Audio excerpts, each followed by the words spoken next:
Kebayang soal gelar tertinggi di dunia akademik, tepatnya jabatan fungsional yang seharusnya aja bisa diraih dengan puluhan tahun riset, publikasi, dan kontribusi ilmiah. Ternyata bisa dibeli dengan cukup nyiapin uang miliaran rupiah. Ya, nggak salah denger, bisa dibeli udah kayak barang obrolan tanpa ada nilai yang sangat dijaga di ranah pendidikan. Fenomena yang sangat kontroversial ini kembali meledak setelah muncul konten video beberapa waktu silam. Untuk mencapai gelar profesor itu sekarang susah, bener nggak sih? Enggak juga. Enggak juga. Beli aja, banyak yang beli kok. Hah? Banyak yang beli. Banyak yang beli? Banyak. Serius? Serius. Banyak yang beli? Banyak. Berapa harganya tuh? Iya, ada yang bisa bergelar 2 miliar. 2 miliar? Iya. Satu profesor? Ya, ada yang bisa bergelar juga 1,5. Jadi tepatnya di bulan November 2025 yang menuding bahwa gelar profesor bisa diperdagangkan hingga 2 miliar rupiah. Dan makin ramai karena ada kasus nyata yang udah terungkap. Marwah pendidikan tinggi dalam kondisi memprihatinkan.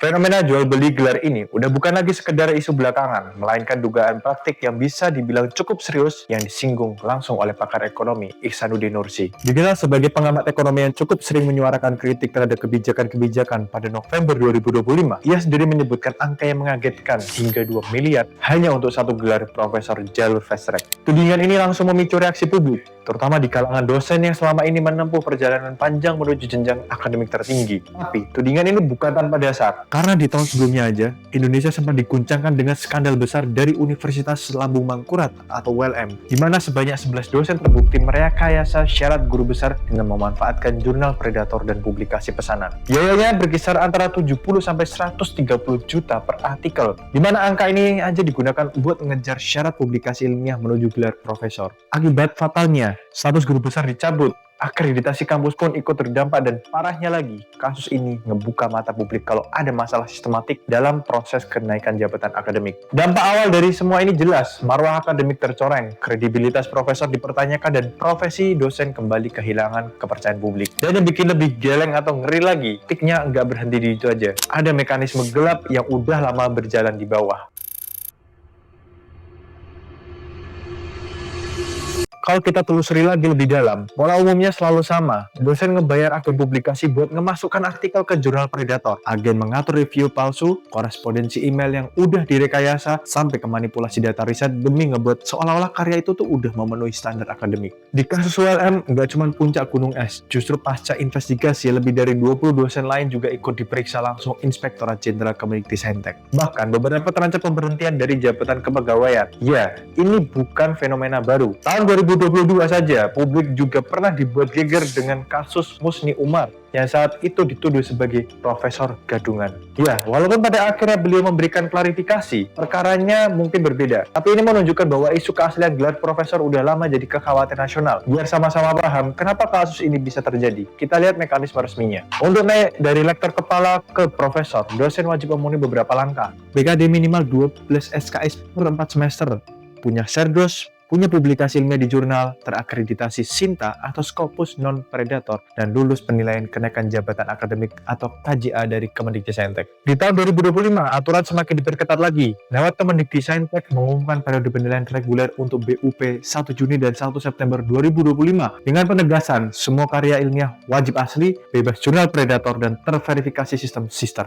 Terus di Serdos 2025 juga diperketat proses verifikasi NIDN atau NIDK dan juga keabsahan Ikatan Kerja lewat Dirjen Dikti nomor 63/B /KPT dan /2025 yang ngasih fleksibilitas baru tapi mempersempit ruang manipulasi. Semua ini udah kelihatan jelas dan mengarah ke satu hal. Masalah jual beli gelar bukan cuma tentang individu, tapi tentang kerusakan sistem yang lebih besar.